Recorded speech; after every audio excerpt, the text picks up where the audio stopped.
Morning, everyone. At least good morning on the West Coast. It's Wednesday, and it's Janet, and I'm here to share with you all that I've benefited from and to help really begin this community that we're all a part of, the community of the world. We're really all one. It seems like a silly thing to say, but we all carry that pure soul essence, remember? Which means we're all expressions of the originating source, so we all are connected. And as hard as that is to fathom because we feel so separate, I hope over time you'll come to grasp that based on the higher self information. And yippee, I'm excited to be sharing it. It's a very big step for me to step forward with this information that I've known for 3 decades now. I always felt, as I shared with you, I always felt for some reason I needed to hold it back. And then I had this profound session on myself and discovered there was a whole layer of lack of self-acceptance that I had yet to have uncovered. And once I realized that, once it was cleared, it became so clear to me that I wasn't fully accepting myself, who I am, all my experience, all all that I carry, all that I can share, all that I have had the benefit from.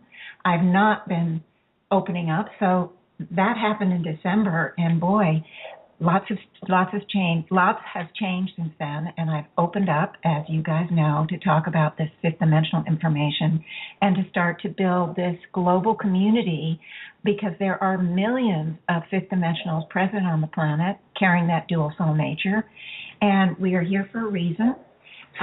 We aren't any more elite or any more special than anyone else, but we've been around maybe a little bit longer, and we have a lot to do. We've made the commitment to be here carrying the dual soul nature so that we can help the acceleration of the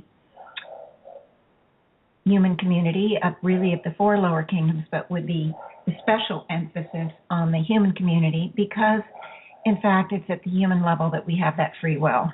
We have many choices, many opportunities, and many times do we resist the movement forward, which, because we carry the human facade, we experience that as well. It's not just humans. We're all, once in this human free will arena, we carry a lot of commonalities with every other human. We can't avoid that. But in any case, we're here to assist, and I'm here on my radio show now talking about much of this fifth dimensional information. And I want to welcome everybody to the show. I'm now going to be continuing my discussion, so to speak, about the fifth dimensional world. Today, I want to talk about the need to commit to the self and how doing so is made more difficult in a way because of this self-sacrifice pattern and the sense of failure that we all carry. And today, though, I want to expand this idea to the idea that we need to commit to the self, okay? All of us are that directing identity of our own lives, right? And as such, it's up to each of us. We're either going to allow or not allow the commitment to the destiny to come through to its fruition. However, I want everyone to keep in mind that if there's any lack of commitment to the self, the destiny won't be played out to the fullest extent. So we not only have to work on the fear of commitment to the destiny, the fear of the responsibility of the destiny, but also we need to work on the commitment to the self to neutralize what's keeping us from fully committing. And I'm going to, of course, get into that, because as hard as it is to commit to the destiny, guess what, guys? In a way, it's even harder to commit to the self. But we cannot commit to the destiny to the fullest extent unless that self-commitment is truly there. Now, let's take a look at this, okay? So, all right, we're fifth dimensionals. carrying the dual soul nature. We have the true soul essence of the fifth dimensional. We have the facade soul essence of the human. The human is at the free will. The true soul essence is the divine will. And in fact, we're here to facilitate and accelerate the transformation or the evolutionary process of the human community. And as a rule, here on this planet, and in fact, it plays often out like this on many other planets that house life forms, there's been an imbalance in the area of giving and receiving. Now, it's not just things, okay? It's a balance of energy between us and others, the balance of focus on ourselves and others, balance in every way, to have the natural exchange of energies back and forth. And I'm talking to the choir. I think most of you understand, at least at some level, what I mean by that. Now, this in part flows or manifests because of the idea of selflessness. We carry a belief or some type of, some shape or some aspect of the belief at the soul level. And we see this manifested out here, that to be spiritual is to be selfless. And this plays out in this world because we put the Mother Teresas of the world on a pedestal, right? We see them, the St. Francis of Assisi. I know there's many more like that. Unfortunately, those are the two that come to mind. But we see them as examples of perfect spiritual beings, don't we? And it's an example of people whose whole life is devoid of any personal focus and is 100% focused on helping others. But I want, and this is prevalent on this planet, this idea that those who focus on others completely, that's one end of the continuum, but those tend to be put on a pedestal, whereas those who are very, say,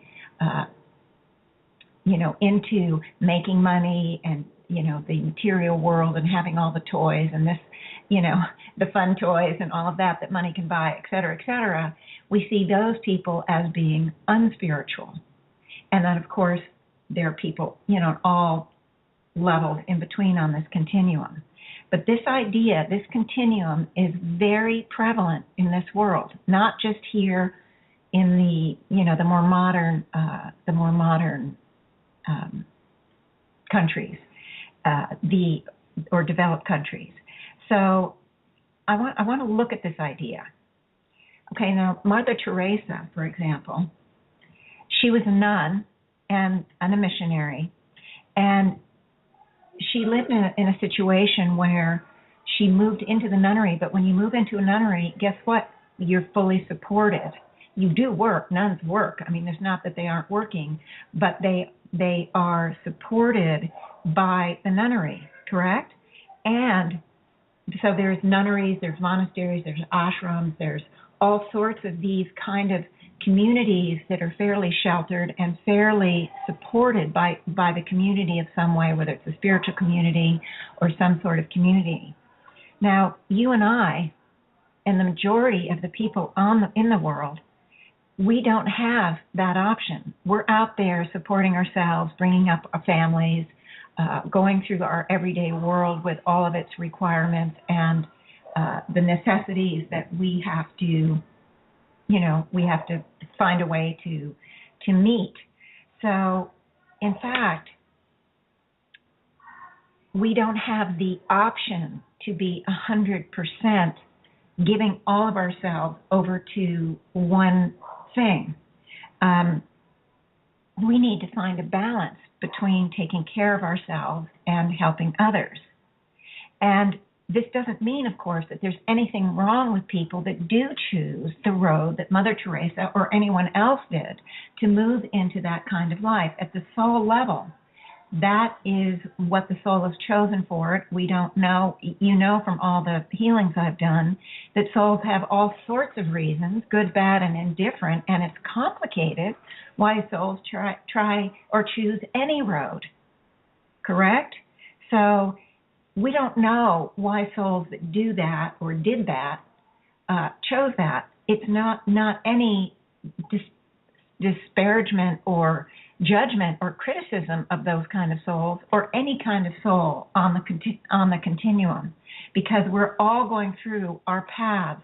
We are all working through our issues. We are all trying to bring in to the best of the ability we have in whichever life we're in to do what we feel at the soul level is important for us.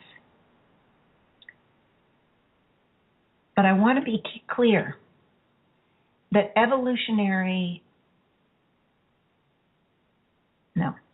that fulfilling the destiny pattern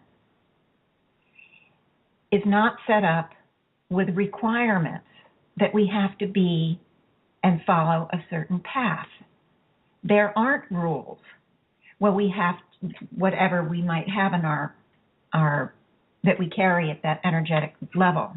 Remembering, all of you, keep in mind that we've all received rules. Practically every single life we've been in, no matter what the spiritual beliefs were in those lives, they were literally interpreted by man, and man makes rules. That's just part of the human condition. So we carry, at the soul level, a belief system that is heavily laden, that there is one right way to be spiritual, that there is one right way to be that good person or avoid being a sinner or whatever. But that's not the way that the commitment to the destiny plays out. It doesn't have rigid requirements. In fact, it recognizes and supports the idea that there are many roads to Rome, and there are many ways we can choose to do our destiny. We all have equal access to fulfilling the destiny. We're not hindered because we can't move into an ashram or a nunnery or monastery. We're not hindered.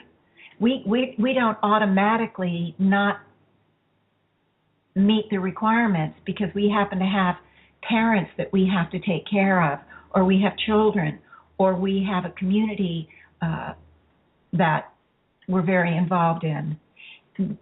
We are not hindered because we can't do the path of the Mother Teresa's or the St. Francis of Assisi or any of those kind of people. And I wish I knew more about the people around the world that have done that sort of thing. But I think you understand the idea that we can fulfill our destiny wherever we are. There is no rules that say we have to do it a certain way. And because we're all snowflakes, we all will be doing it at exactly our own way.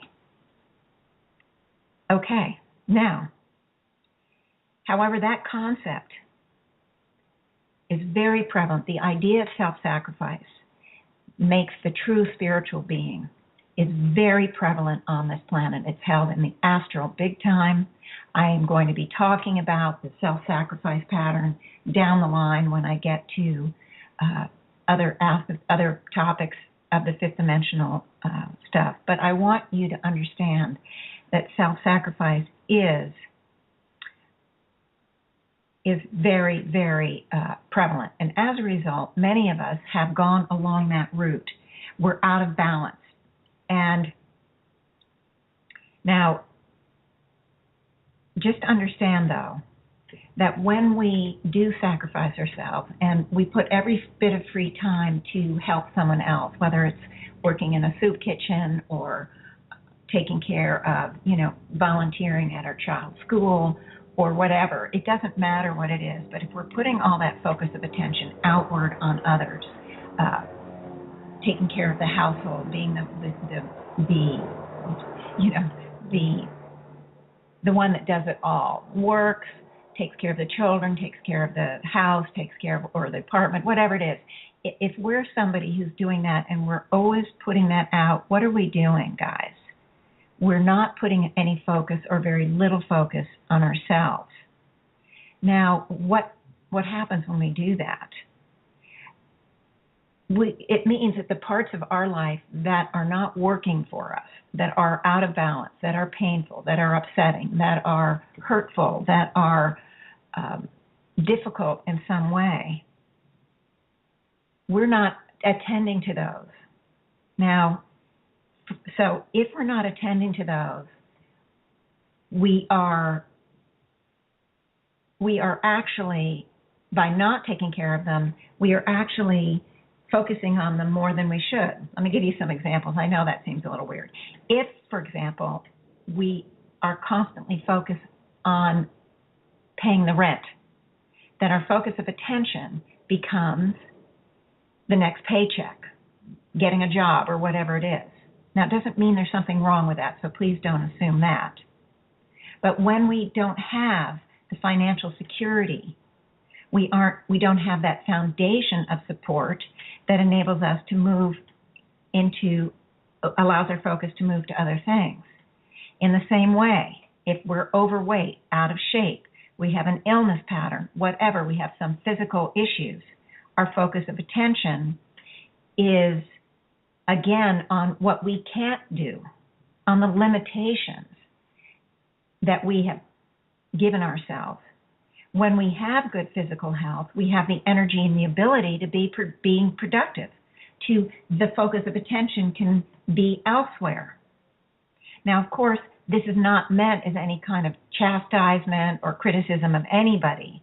It's simply meant to explain, by not taking time to focus on ourselves and bring ourselves and the different areas of our lives into balance and into a state of health in the overall bigger sense of the word health, we are hurting ourselves. And in fact, that is not spiritual. The self-commitment is difficult. It is often interpreted as being selfish, egotistical, that sort of thing. Self-indulgent is another one when people are focused on themselves. But self-focus, self-commitment is extremely important. Let me present it to you in a different way. And I think I speak for most listeners in this point, not all. Now, let's say we want to accomplish something. It doesn't matter what it is. We want to accomplish something, whatever. We would most likely never purposely do something at someone else's expense or on someone else's back to get what we want. However, we'll step right up and do it on our own backs at our own expense. That's what self-sacrifice is. So we'll go to the soup kitchen instead of going to the gym or going for a walk. We'll, in many different ways, volunteer to be the carpool driver for all of our daughter or son's friends at school in order to help out. We're not working perhaps, and we feel like, well, because we're not working, we should automatically help everybody else who is working. But there is, in these instances, we're not fully looking at what is right for us and what can we do without sacrificing ourselves. Because in fact, the carpool issue becomes extremely complicated as the parents of the other children decide that you're available at a whim and you get last-minute requests, changes of plans, adding, can you pick my daughter up from this extracurricular activity? And before you know it, you're not just doing the carpool in the morning, you're carpooling in the morning, the afternoon, and the evening, helping these other parents because they have seen you as their support system. And your life now is crazy. And what happens is, at some point, because there's been 6 changes in the day, some of the messages have gone through your child, and you made a commitment to pick a child up, but it was so crazy that you forgot to pick the child up. And now the parents of the child was safe, the child was not in any danger, but the parents were livid and you were seen as a failure when you spent 3 or 4 hours on the road that day helping everybody else with the pickups and the drop-offs. So you come out of your day not feeling good about what you've done, but feeling like a failure, feeling like you've done wrong. And at the bottom line, it was that there wasn't enough focus, proper focus of attention on self-commitment. It was giving away yourself for others, multiple others in this case, a simple scenario that many parents out there, at least in this country, have experienced, and I'm sure in many other places in the world, even though the details are different. It's important to understand that when we don't allow the commitment to the self to fully flower, we are hurting ourselves, and in fact, we aren't helping others. Now, okay. The self-focus, the self-commitment it's not only so that we can fulfill the destiny at the highest level, but it's also to bring into our own life pattern balance, enjoyment, reward, fulfillment, anything that you wish.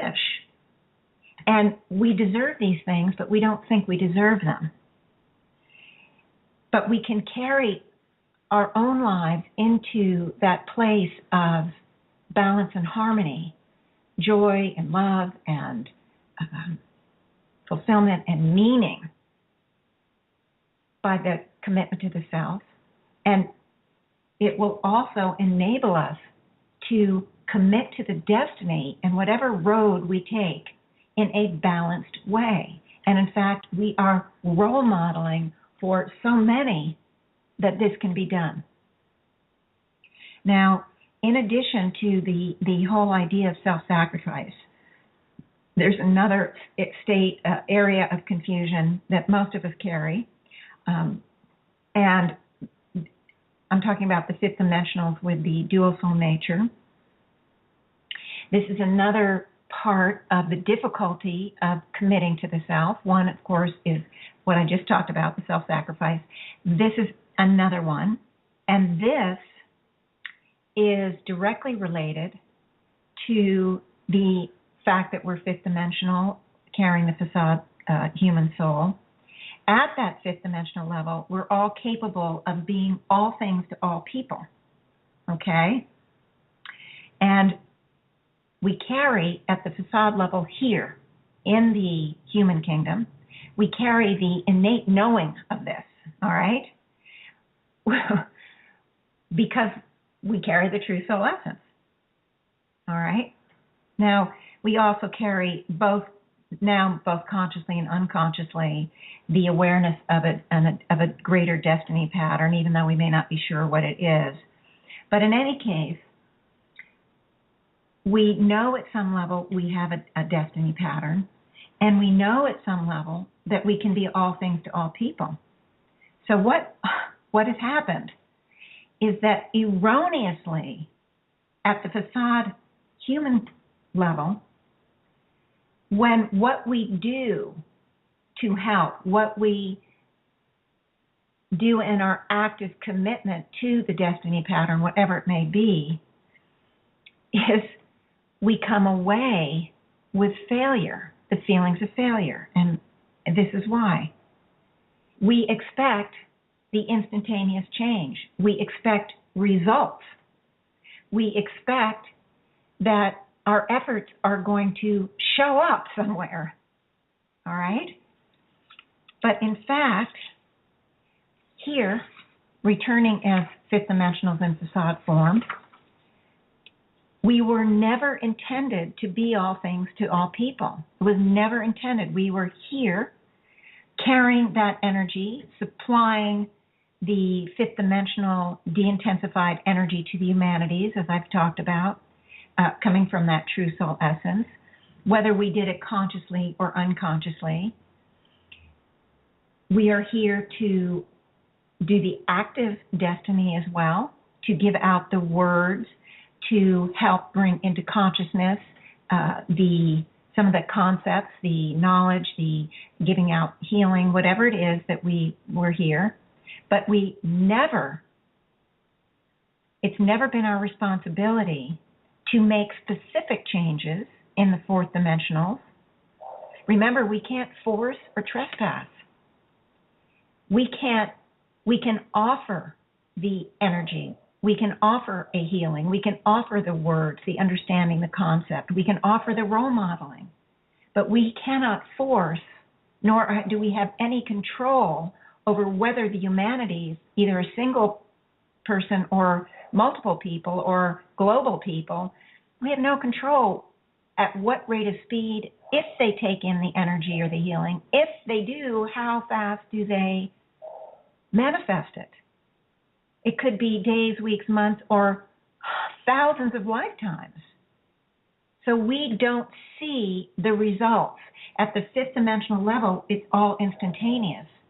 So at that very innate level, we know that, but we misread it, we misunderstand it, and when we don't see the results, guess what? We feel like we failed. And the sense of failure is extremely deep. It started literally at the first life or three that most of us came in when we came back as the volunteers. It is a pattern that has been entrenched and intensified over many eons. And so today, we're going to be working on neutralizing this sense of failure. It is a pattern, of course, all humanities carried. It's not just fifth dimensional, but this particular one, for those who are carrying this dual soul nature, is intense. And it's a viewpoint that's been ingrained. It's the basis of a lot of the fault finding we do, the self-blame, the self-flagellation, the self-attack, the self-everything that we do to find ourselves lacking, find ourselves undeserving, find, all the guilt and the shame that we carry. And it also is part of the fear of responsibility that we have about the destiny. Because if you're coming to the destiny pattern believing that you're a failure, just how excited are you about going into yet another destiny pattern? Not very excited at all.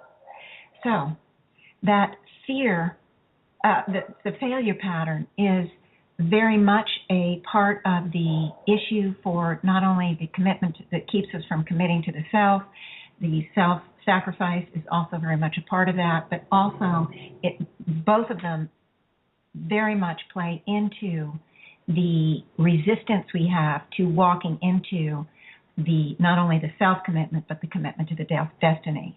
These two patterns and the parts that are attached to it are prevalent for all of us, and that's what the healing is going to be on today.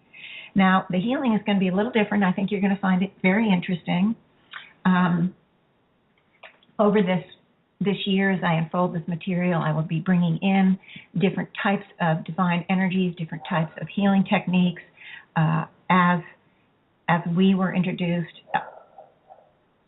Really, I can do a different technique every week this year and still not touch all of them. We were given so many, but the only way for you to become aware of the different elements of healing, the different techniques, tools that you can use, is for me to bring them forward in the healings.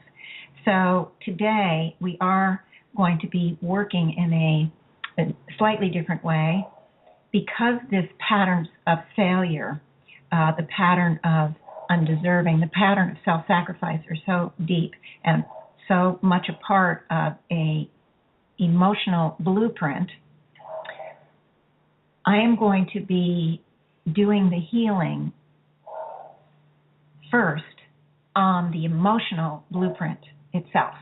Now, of course, you can heal the emotional blueprint, the thought form, and the habit imprint all at once, and that's what 90% of my healings on these shows have been. But today, I'm going to begin with the emotional blueprint, and then I'm going to move to the thought form body the thoughts that are associated with the blueprint. And then the last step is I'm also going to work on the habit body, the habit imprints. Remember, they all work together, and they all part of the creative life force, the creative body that we carry. And normally we do heal all of those at once, but I am going to be doing it separate so that the focus of attention that we have can be as strong and as focused on this pattern. It is intense, it's pervasive, and it's deep for all of us. It's entrenched, complicated, carries a lot of elements to it, and but I want to really bring the focus of attention to the emotional body. In addition, I know that I have talked to you all and introduced you often to the divine material balance that is carried within the pure soul essence of the planet Earth. Today, I'm going to introduce you to another pure soul essence energy, the planet Venus. And we are going to be using Venus to help heal this emotional blueprint that we all carry. Okay? The pure soul essence of the planet Venus. All right. And it will unfold in the healing, so needless to say, I'm not going to say any more now. You may find I'm not sure how it's all going to play out. The higher self indicated this is what they wanted me to do today, but they didn't really give me any specifics. So we'll see how it plays out. I will probably use symbols. Again, if you use symbols to work on yourself, feel free. If it's not the same as my symbol. But I also want to be clear that when we work on the emotional blueprint, we are not neutralizing the emotions. We are neutralizing the web of energy that holds the emotions to the concept, the event of, quote unquote, the self or the destiny. We are neutralizing the webbing that restricts what we think about, how we react, how we feel about the commitment to the self and the commitment to the destiny. So it frees the emotions, and it's the webbing that is being neutralized, not the emotions itself. It's the restriction that's being neutralized. So that when the concept of the quote-unquote committing to the self or committing to the destiny comes up in any way, shape, or form, it doesn't trigger this sense of failure, the sense of the need to self-sacrifice, the sense of being undeserving, the guilt, and et cetera, et cetera. That's what we are neutralizing. The response, the emotional response to the idea of actually the very neutral concept of the destiny. Now, you know I've talked about the snake event on many different shows. The snake event is just something to do with a snake, and actually it's completely neutral, as are all events. But we've attached emotions to these, we've targeted and attached emotional responses to these neutral events, and therefore, hello, whenever that event happens again, we trigger off those emotions. And in fact, we don't have any choice as to how we're going to feel about it. This is what's happening here. The event of commitment to the self, commitment to the destiny, and they're very linked. Those carry some very serious emotional attachments, and that's what we're going to be working on today. Okay? Now, follow along, make yourself comfortable, just quiet your minds, take a few deep breaths, and now I said quiet your minds a little too fast. I want everyone to quiet your mind, okay? Everyone just to take the few deep breaths to, I guess I'm talking to myself, just to quiet the mind. It's such an intensely important day today that I'm needing to quiet my own mind so that I can move into this healing and bring to you all that is needed and necessary, or at least to the highest ability that I can right now. And I want you all to just listen to my voice. We're focusing on the now moment. We're bringing and activating that focus of attention And I'm seeing the now moment being set up. It is surrounding all of us. I do see the listeners around I'm sorry for the noise. It's very warm here, so my windows are open, and there's a lot of screaming going on, so I'm sorry. Anyway, hopefully it'll stop soon. Okay, so I am seeing us sitting, all the listeners, past, present, and future, are sitting on the rim of that symbolic wheel. And oh, it's really distracting. I'm so sorry. Okay. Oh dear. I don't know what to do. I don't feel like I should run downstairs and close the windows. But anyway, so we're just going to work through it. It's a little bit of chaos, and we need to work through it. Okay. So now we're going to use that focus of attention to expand the now moment to encompass the totality of the past, present, of course, and the future nows. We're going to use the focus of attention to expand the now moment to encompass the totality of our soul process. From the first moment in time, we've all been expressed as minerals throughout our journey as minerals, plants, animals, humans, and into the fifth dimensional realm and the aspects of ourselves that have already moved into the sixth dimensional frequency, and also the return that we've done carrying the dual soul nature.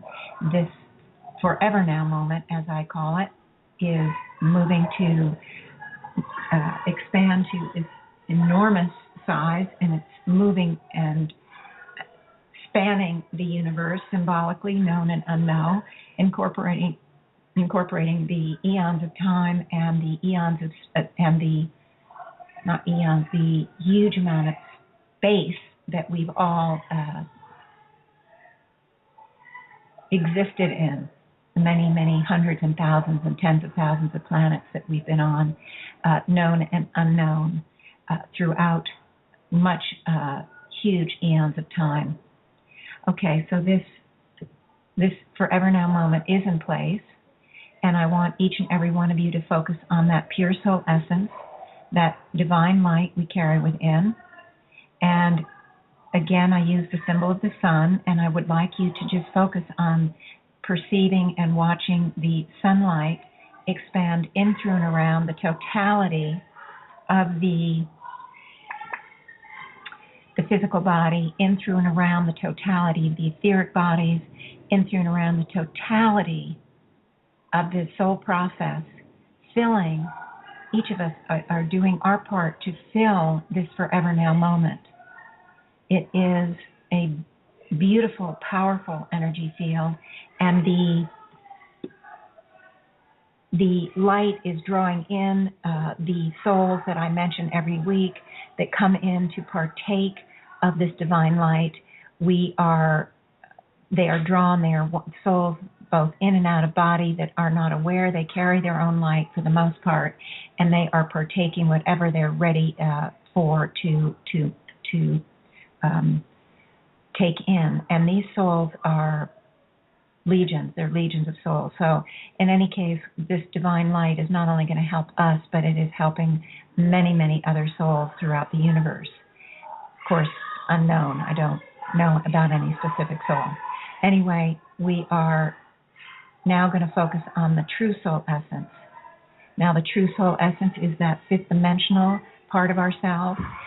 If you have your own symbol, please use it. But you can also think of it as a heart within. The heart of who we are at the soul level is the true soul essence. It's a different symbol, perhaps, than you might use, and it is a symbol that can,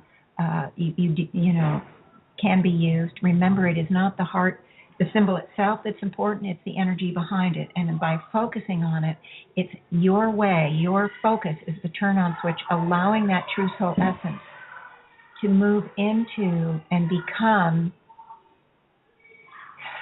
I'm sorry guys, to move in, through, and around the totality of who we are.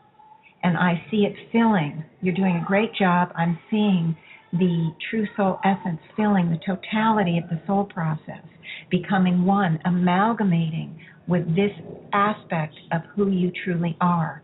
And like the heart, we don't pay much attention. For a long time, we're not even aware we carry a heart. In the same way, for a long time, we aren't aware that we even carry a true soul essence. But that true soul essence is very real, very much a part of who we are, and we are just now bringing that state of amalgamation in, and we are becoming one with that energy, and it's really beautiful, and I really am excited. Now, we're doing a little bit differently. The next step, I want each of you now to project into and become one with the pure soul essence of the planet Earth. We have done this before. This is to bring us into a state of understanding and acknowledging the pure soul essence of the planet Earth. Okay, so now we're going to focus on becoming one with the pure soul essence of the planet Earth. It carries that divine material balance. This is a great thing to do whenever you think of it, because that divine material balance is there to help us to materialize in a balanced manner the abstract into the concrete. It isn't always about money. It often plays out through financial support, in financial ways, but it also can be the manifesting of the destiny, manifesting of the gifts and talents, manifesting of balanced relationships, et cetera, et cetera. So it's about manifesting from the abstract into the material in a balanced manner. Remember, it's divine energy. It cannot bring manifestations that will hurt and harm us.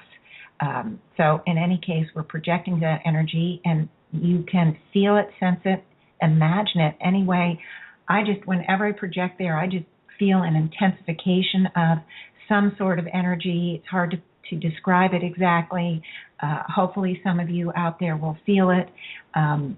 But I'm starting with the pure soul essence of the planet Earth, so that when we now move to the pure soul essence of the planet Venus, that you can, you carry some sort of context for this energy field. And this is what I would like to have you do now, is I want you to simply say, I project into the pure soul essence of the planet Venus. Okay? Now, I'm getting a whole different sense of this energy. It is very beautiful. It is very loving. It carries energy that facilitates and helps with emotional issues, and you will see it in operation when we go to the healing. But right now, I'm moving the whole body of the listeners, past, present, and future, to the pure soul essence of the planet Earth. Excuse me. And we are also now going to move the entire Forever Now moment, the entire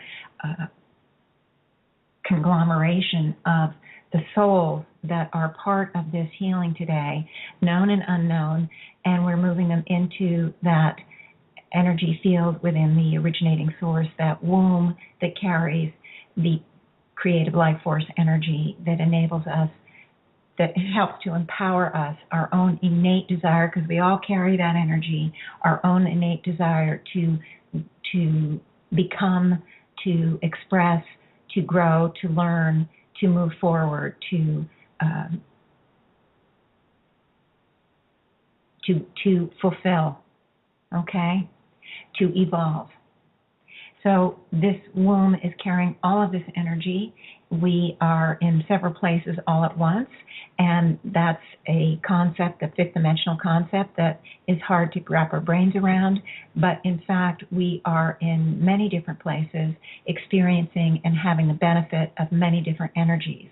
And at this point, we're now going to move into the healing. And what I want you all to do, and again, it's a little bit hard to fathom perhaps, but I would like you all to project into your own emotional body. You may perceive this field of energy in any way, shape, or form you would like. I tend to see it as a open space with, I saw it in so many different ways over time, but now I tend to see like haystacks, that the different blueprints are haystacks, and sometimes they're all lumped together, sometimes they're separate, sometimes they're huge, sometimes they're little, sometimes, they come in all different sizes and shapes, and that's the way I tend to see it. Also, so the haystacks are sort of on some sort of symbolic foundation or ground, but they also continue underground. I found over and over again the parts of the emotional blueprints that I am working on are so deep. It's like the iceberg. We don't see 3/4 or 9/10 of it, and so they are deep, they're pervasive, and they reach very far into the symbolic forever now moment, moving and having parts of themselves all through the past, present, and future now. Okay, so you can use the haystack vision, or you can see the emotional blueprint in any way, shape, or form, any symbol that you'd like. And I want you to call in the blueprint that carries, and it might be multiple blueprints altogether or part of one blueprint: failure, lack of self-worth, and guilt. You can also call in lack of deservability. Now I'm seeing, for me, and I'm going to use it as a symbol for all of you because it's really not my symbol, it's the symbol for all of you. I'm seeing a gigantic blueprint here, and it's very complex, and it's rippling through it are more than failure, lack of self-worth, lack of deservability, and guilt. There is much, much more here, but those elements seem to be really pervasive here and is a great start for us. Now, I want you to understand that it is, first, I want each and every one of you to surround that blueprint with light, okay? This is the neutralizing light. This is the light that's going to help us neutralize the webbing or the energy that attaches the emotions to the self-commitment and the commitment to the destiny, okay? But now we're in the pure soul essence of the planet Venus. We're also going to call in specifically that energy to move in, through, and around this emotional blueprint. What's happening is this: the light is dissolving the webbing, and as the webbing is being dissolved, those feelings that each of you are having, the guilt, the lack of self-worth, the sense of failure, are moving into the divine pure soul essence light of Venus, and they are being surrounded in a state of absolute love, divine love, protection, acceptance, and the emotions themselves are going through a healing process.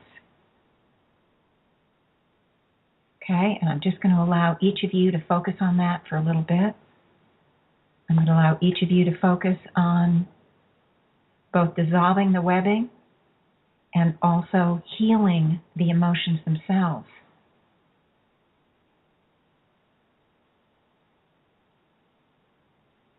As that process is ongoing, and I do see quite a bit of the, excuse me,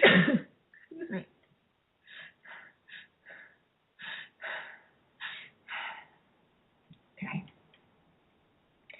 I see quite a bit of the symbolic haystack, the symbolic blueprint being dissolved, being healed. It's just in a beautiful, it's much smaller now. It went from this gigantic thing, now it's just sort of like this not so big little kind of haystack, tiny kind of haystack on the symbolic field. Of course, there is much more underneath, and I want the I want you all to be conscious and aware that we're sending light to the part of the haystack that isn't immediately visible, the part that goes so deep that it is held deep within our unconscious mind, is the deeper, more entrenched part of this emotional blueprint.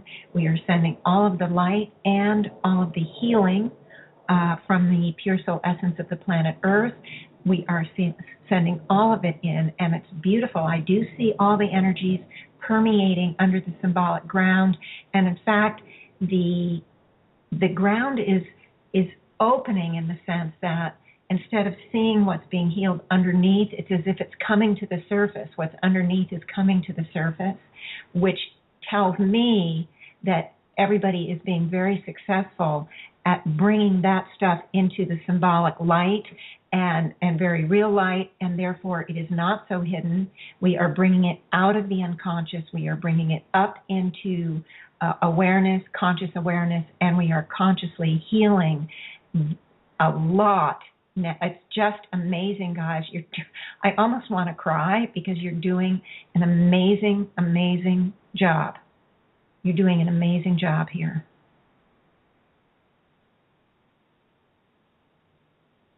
Wow.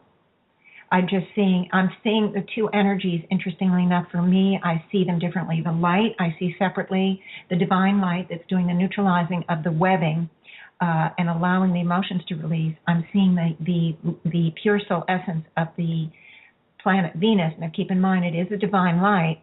I'm seeing it as a pink energy. Now, divine love, it can be shown in many different colors, but for me, I'm perceiving it as a pink energy, and it is also there. It's as if they're working in concert with one another. So as the divine light is neutralizing the webbing, as these difficult emotions we've all experienced are coming loose, being released, the restriction and the attachment is being neutralized, the emotions themselves are moving into the divine light of the planet Venus, into this very unconditionally loving, unconditionally accepting, unconditionally protecting of those emotional issues, those emotional states, the emotions, period, that we carry. It's very powerful what's going on. You're doing an incredible job.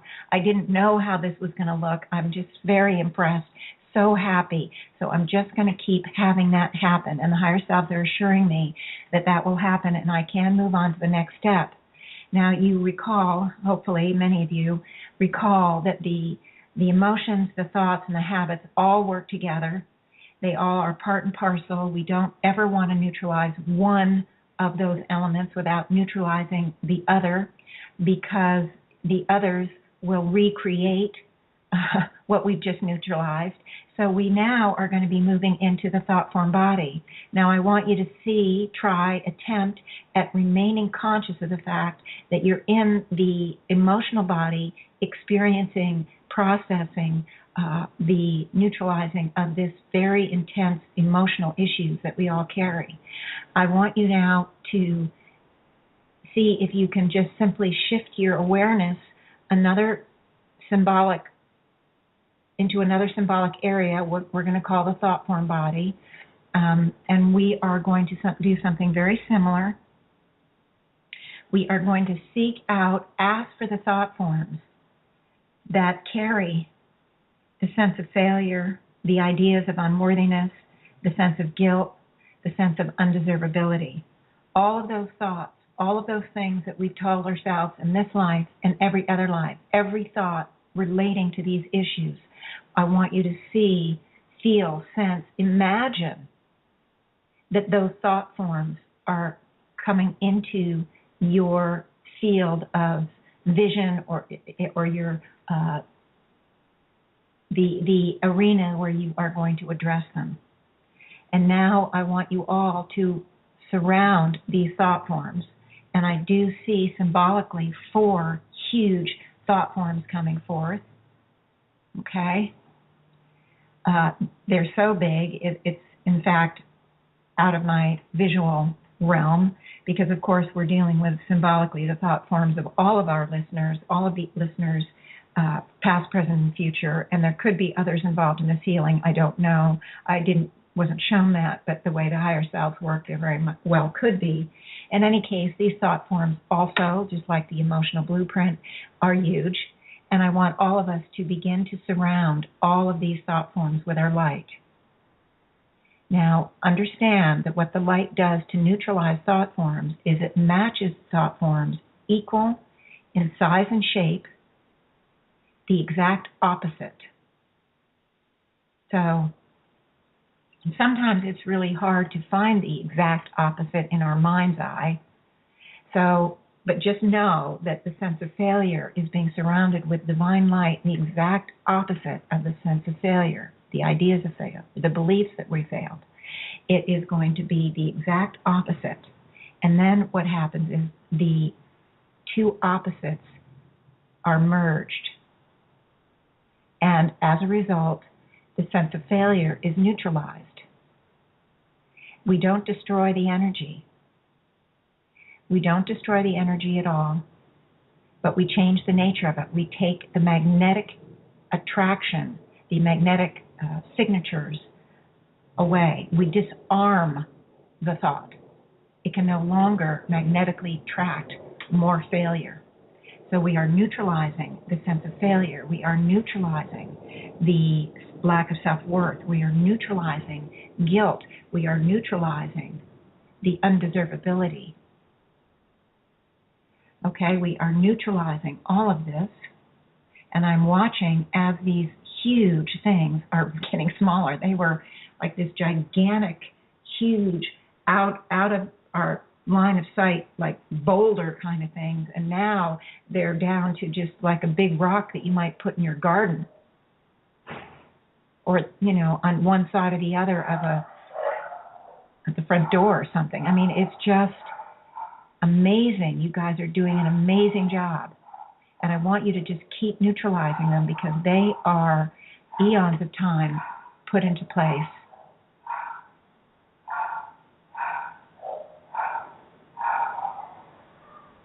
As these thoughts are being neutralized, as they're being neutralized, the neutral energy is going to be absorbed into your light. So you are empowering your own light as you neutralize. Very powerful process. Helps us in so many ways.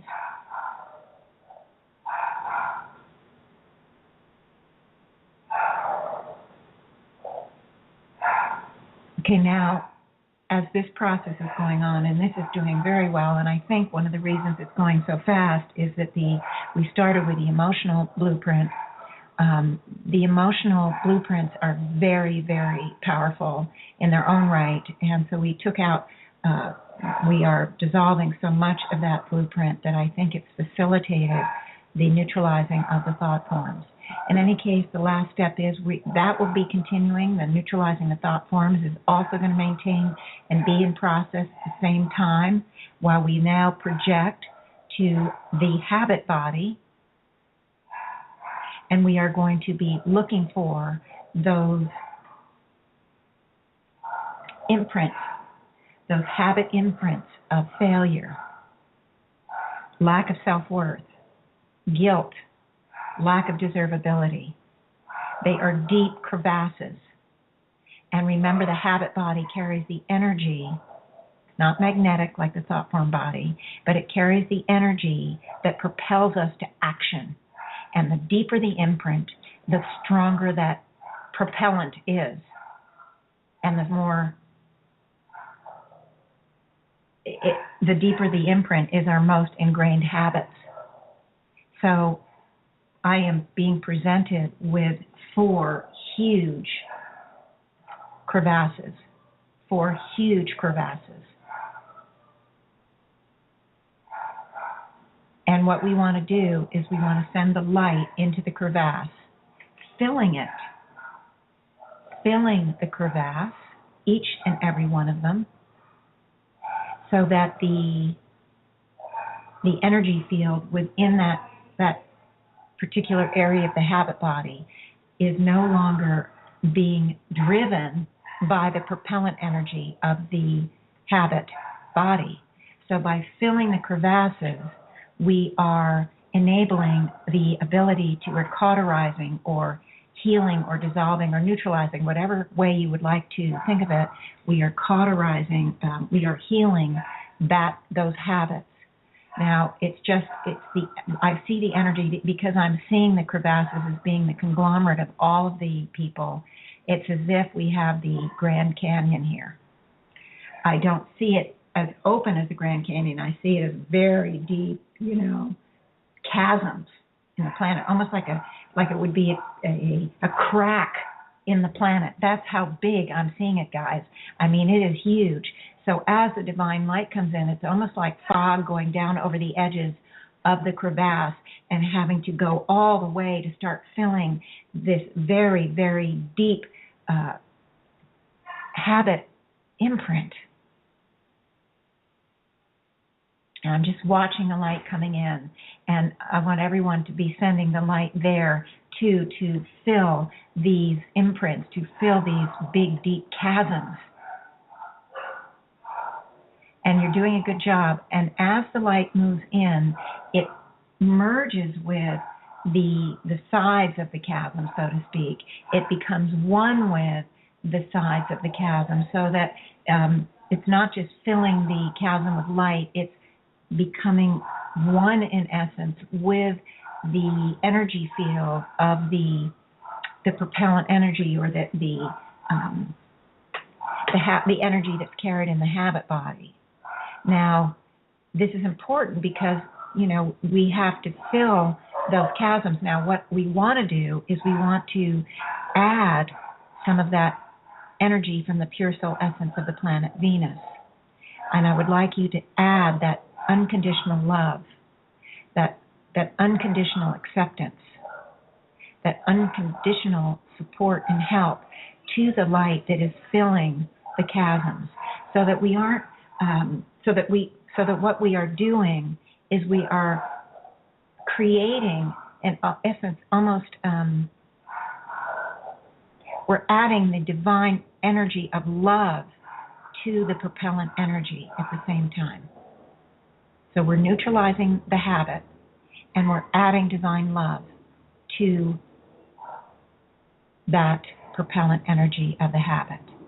Wouldn't it be nice for us to have the propellant energy actively propelling us into a loving, unconditionally loving person, both of ourselves and of others? Yes, and so this is why the higher selves have us add the divine love energy now, because we are one with the pure soul essence of the planet Venus. I'm bringing in that energy specifically, and I see an incredibly, again, I do see it as a pink color, and I'm asking that you all just be aware, whether you see it, feel it, sense it, or not, that it is absolutely filling those chasms, and they're almost finished. They're almost filled. Now, I am now tuning in to the three simultaneously, and they're all ongoing. They're still processing. It's just a huge amount of work that's being done. And while that's being done, I'm going to actually ask for each and every one of you to start to release on your own accord. So you're operational in those three etheric bodies, and at the same time, there's going to be that part of you that is releasing self-sacrifice. I want you to release the whole pattern of self-sacrifice, both the emotional components, the thought components, the habit components.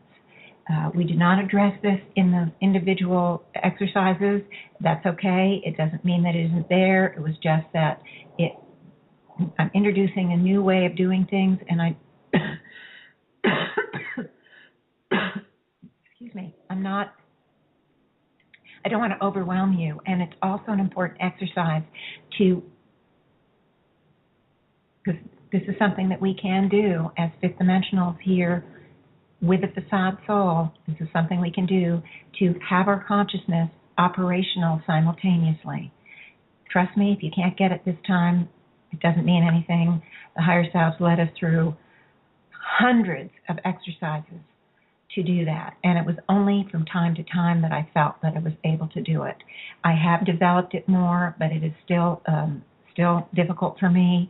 But I am, while I'm amalgamated and working under this intense focus of attention, I'm able to do it pretty good. Yay. But it doesn't happen very often even still. But I want everyone, but this is something we can be working for. I want everyone to focus on releasing the self-sacrifice pattern. And this includes all the reasons that we give to ourselves to skip going to the gym or skip taking the walk or skip eating healthy foods or skip taking that time to ourselves where we do the neutralizing or where we do some creative project that's really meaningful to us, or where we, in some ways, whatever talks to you, whatever your passion is, whatever makes you feel good and helps you in whatever way, that all those reasons that we give ourselves that we're not going to do it. Well, people won't like me. People will reject me. People won't accept me. There isn't enough time in the day. My stuff isn't as important as your stuff or his stuff or their stuff. All of those things, all of those issues, I'm not as important at. I'm inferior. I'm secondary. I'm lower priority. I'm this. I'm that. I'm whatever. I want everyone to release that. I don't deserve is also, of course, part of this. I don't deserve it. I'm not a good person if I don't do all of these things for others. I'm not spiritual, or I'm a sinner, or I'm, whatever it is. I want everyone to release as many elements of that self-sacrifice pattern as possible. Now, the interesting thing is that I do see this coming into fray. It's as if the self-sacrifice thought forms, habits, and emotional issues have come in and have joined the healing. Now, it's very interesting. I didn't expect that, but that's a good sign. So they've moved in. So all the energies that are at play in these other three arenas are stepping forward. And in essence, it's just a symbolic representation of all of you releasing and neutralizing the elements that I'm calling forth. It's a symbolic representation. Wow, very cool. Okay, so let's just keep going. All the reasons known and unknown, all the misunderstandings, all the misconceptions, all the false beliefs, all the limited truths, all the self-identities, known and unknown, that we carry, direct and indirect, that keep us from the commitment to the self.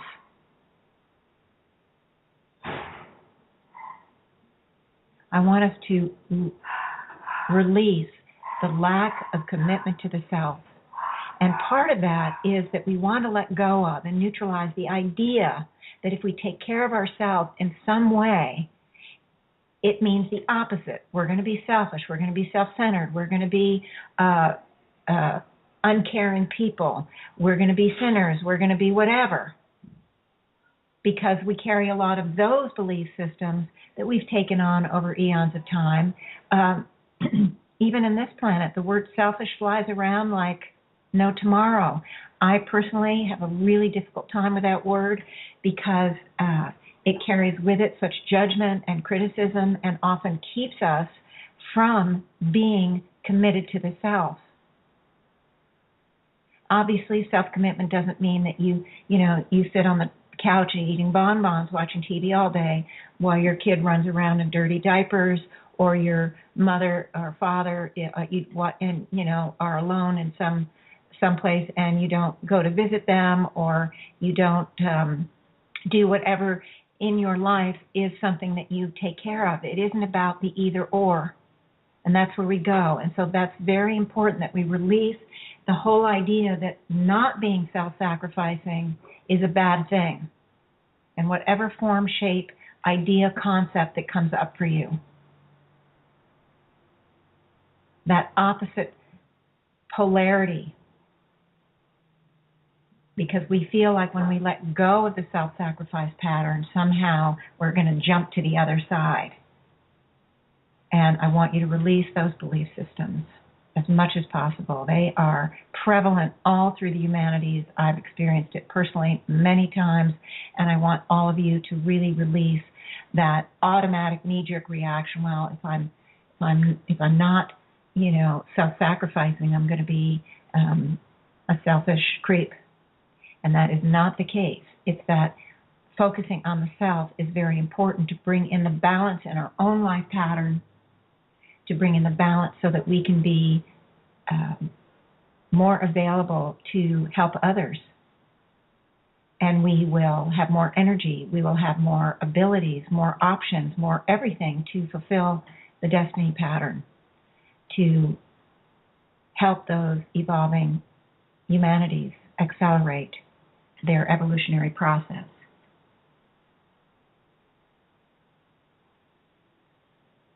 Now, there's a lot of pain and suffering.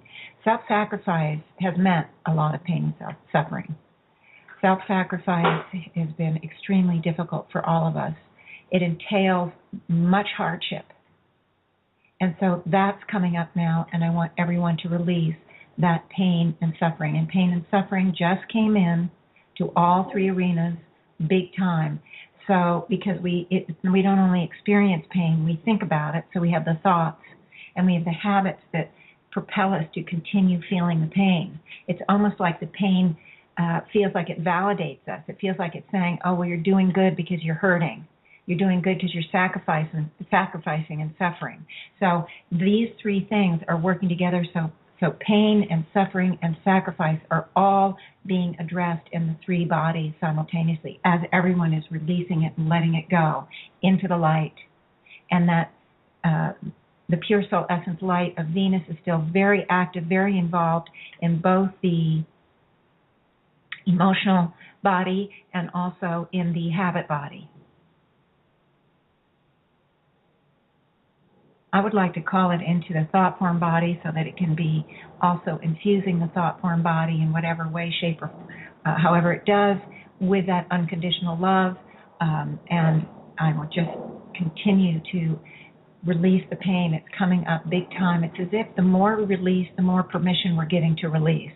So as we go, we're tapping into deeper and deeper layers of release, and I'm feeling them coming up. I'm sensing them, and it's as if in the emotional body, we're more of the part that's symbolically, underground is coming up. It's like it's pulling this massive amount. It's like it's so big and massive because it's pulling from all the past and future nows. It's pulling from so much entrenchment, and it's huge. And yikes, and I'm feeling the pain that's coming along with it, but there's just this huge amount. You know what it looks like to me? It's almost, maybe you've seen on the internet, there's videos of the storms over volcanoes. They create their own lightning storms, and it's kind of like that, but the lightning here is the energy of the intertwining energy. It's like, but it's not really lightning, but it's just this permeating energy of light, and it's just beautiful and crystalline and pink and white, and it's just this beautiful action going on. It's just absolutely beautiful, and it's doing a beautiful job. Remember, it's divine energies. We've focused on it. We've invited it in, and they are doing the job. We can't understand it, maybe. I can't describe it perfectly, but it is doing the job, and I do feel a tremendous now release of a lot of that pain and suffering that self-sacrifice has brought all of us. It's still there, but I do feel some relief here.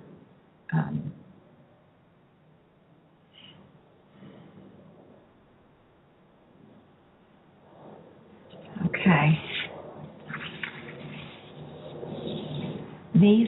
All this work that we're doing is really helping us to dissolve what holds us back to that commitment to the self, and simultaneously the commitment to the destiny. Because, as I've said, what is lacking in our lives to some extent limits our abilities to fulfill the destiny. Each of us has the right to a full and fulfilled life.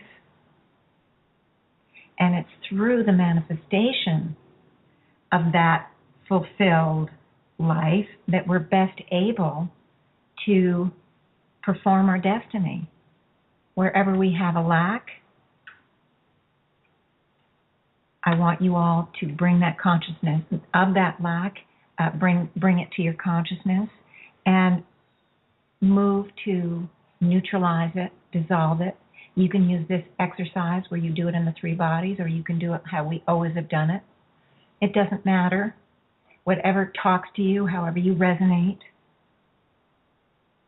You have a lot of tools now, and you will be getting more probably every week to assist you, to assist yourself. You have any questions, I want you to please come forth. Send me an email. But meanwhile, I'm feeling that the healing wind down. The higher selves are beginning to close down the forever now moment, and each individual are being held in the cocoon of energy. Each individual is going to continue to process in their own way, and also the cocoon will also help each and every one of you acclimate to this change.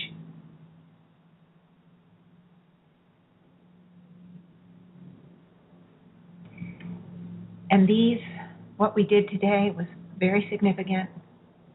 It was very much to help you move through the blocks that we all carry to manifesting what we want in our life, to help us move into that self-commitment, so that when we make those New Year's resolutions, we actually take the steps to manifest them instead of feeling like, oh, it didn't work this year either, and then the following year we just give it up and we don't even try to do a resolution. This exercise today is really a big step forward to help all of us move into finding our way. And I want to call in divine forgiveness, divine love, divine unfoldment, divine transformation, divine commitment to the self and to the destiny pattern.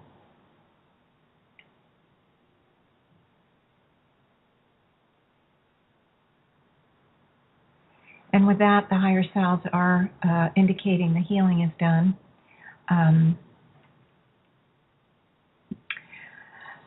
Wow, that was very, very intense, guys, very powerful. I'm absolutely thrilled. It's so important to deal with these blocks. We all have so many different types of blocks. I mean, you've heard me on the show for a long time, but the ones we worked on today, just like the one we did last week on the fear of the destiny, the fear of the responsibility of the destiny, these work hand in hand with those work hand in hand with what we did today.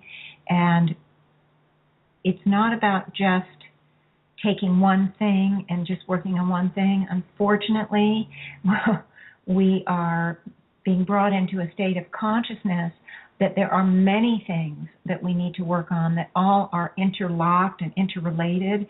And sometimes when we just work on one thing, we don't make the progress we'd like to make because there are these other things that are holding us back, holding us down, keeping us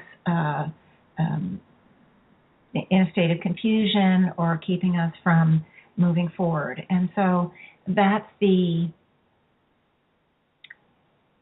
where, this show comes in. Hopefully it will bring to your consciousness not only that there is a lot of stuff, but not to be discouraged and defeated by it, but to come to the understanding that we have the tools and techniques to deal with it. And yippee! It's not just giving you words, you have to do this. It gives you the ability, the tools and the techniques to do it. And these work. These absolutely work. And I just, again, can't encourage you guys enough to get started. And what's great about this work is that you can do it for 3 minutes a day and have benefit from it. You don't have to go sit in a dark room for an hour or two in order to make progress. Like we go to the gym for an hour, 3, 4, 5 times a week. That's a lot of time. It isn't about time. It's about that commitment. It's about doing it every single day or many times a week. It's like that time where I made the decision to commit to myself and I did a little picture 5 or 10 minutes every day for a year. Had no idea where that was going to lead me. No idea at all. But I knew I was committing to the energy and to myself. And when I fell, and I told you all I fell and I was traumatized and hurt, and so I stopped for 3 weeks and then took it up again for another 6 months. That commitment to myself was my way of saying, I'm going through that open door. I don't know what it's going to bring to me. I don't know what's going to unfold, but I made that small, simple commitment to the self, even though I've been neutralizing all along the way, but somehow that was very key for me. Now, everybody will make the commitment in some way. It may be that you move into doing the neutralizing a few minutes every day. It may be that you have some creative thing that you've thought about for 10 years, and like writing a book. You may have dabbled in it, but maybe you're going to make that commitment that every 5 minutes every day, you're going to take a look and write a sentence or two. Or maybe you're going to go and amalgamate, calling in that divine creativity and generate ideas about the book. There isn't any rules. Again, there's no rules about how you need to progress down your own road to self-commitment and your road to the destiny. There's no rules. Each of us are individuals. Each of us will do it in our own way. And sometimes your way is not going to look like a way to somebody else, and that's not important. If it's your way, it's your way, and, hopefully no one will judge anyone else about how they do it. In any case, I want to remind you again about the Conscious Life Expo this weekend. It's the LAX Hilton, 5711 West Century Boulevard, right near LAX, the airport, the LA airport. Also, I want to remind you about my email address, janet@janetrichmond.com, and my website. It's janetrichmond.com or higherselfvoice.com. And I also do want to bring up my 2 books, because there is so much information that I can't give everything out on the radio. And a lot of what I have in the books I don't talk about on the radio, or sometimes I do, but it may not be exact. Maybe it's related. It's just another avenue of information. I've gotten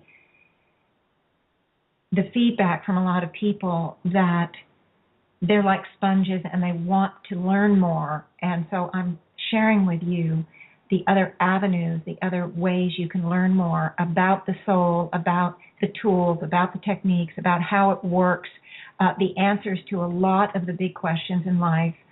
And my books are a really important part of that. Choices, neutralizing your negative thoughts and emotional blueprints is like a manual in a way. I mean, it reads very easily.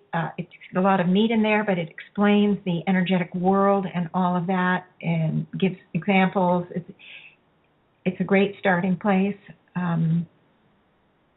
Also, my next book, Soul Psychology, Our Journey Through the Human Kingdom Universe, is fantastic.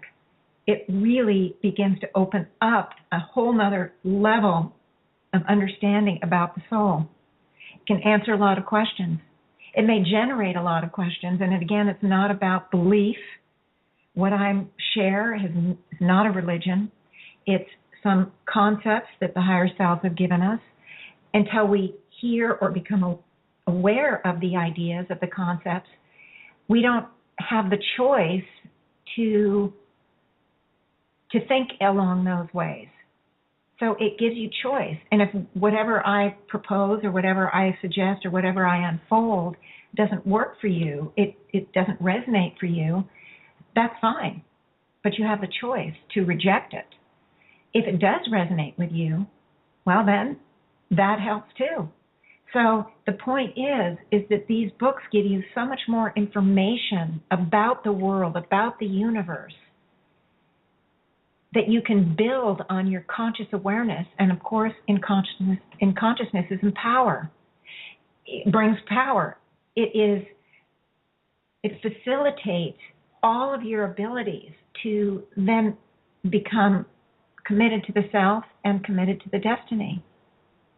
And I will continue to unfold the information. I have another book coming. I haven't started it yet. Should take me much less time. I'm hoping to get it out by next year at some point. And that, too, will add a whole nother level of understanding. The Fifth Dimensional book, I don't know when that's coming. Maybe it'll be the next book after the third book. I don't know, but I'm working very hard to unfold the information for everyone. I do have all of the radio shows, of course, archived, which gives a lot of information. I also have and tools and techniques and healings. I also have right now, and if there's any demand, I have the cassettes.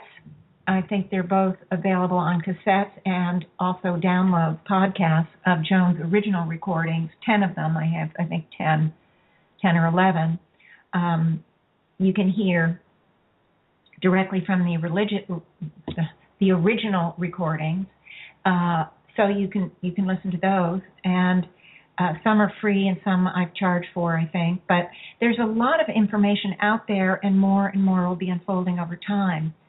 You can also work to bring in your own information. Can't be the only one, just as Joan wasn't the only one.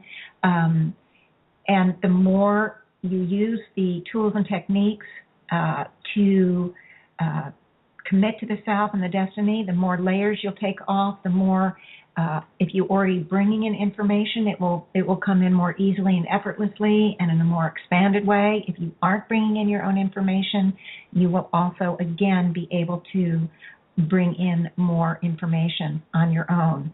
I have heard from a few people just this week that they just now are realizing they're getting higher self information. It's so funny how it comes several times in a week, and I have something else, two major breakthroughs with people that I've worked with off and on for either a year or two, major breakthroughs, moving from the state of wanting to commit suicide when I first came to that person, all the way to the state for the first time opening up to a spouse of 25 years, information that never had been shared.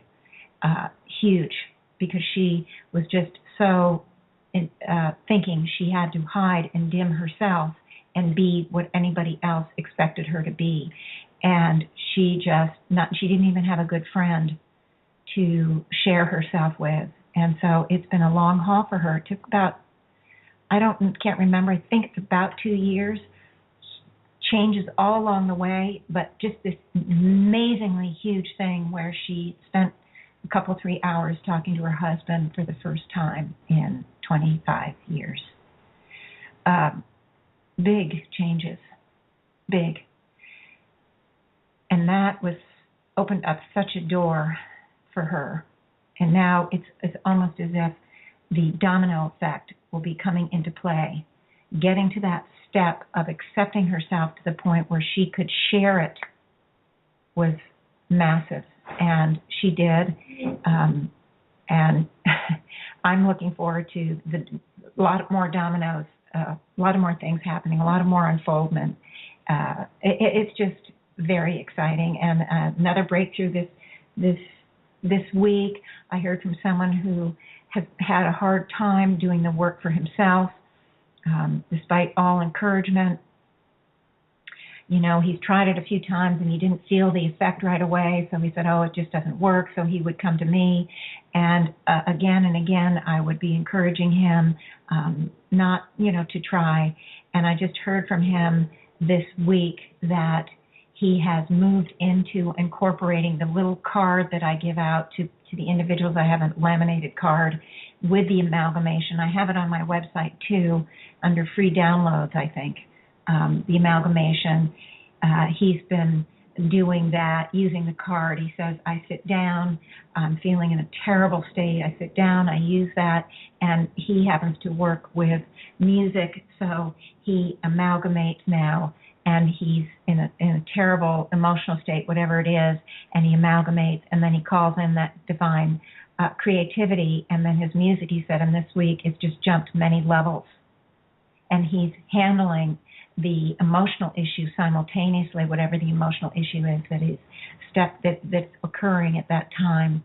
So it's very big breakthroughs. All of you can experience it. All of you have and will in your own ways.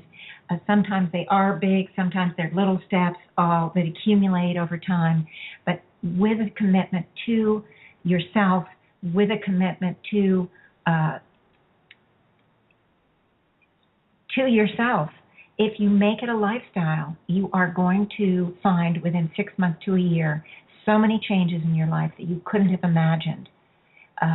There will be things that don't change that you expect, and that's okay, because the way this energy works, it's divine energy, and it doesn't take orders from our mind at the mind level.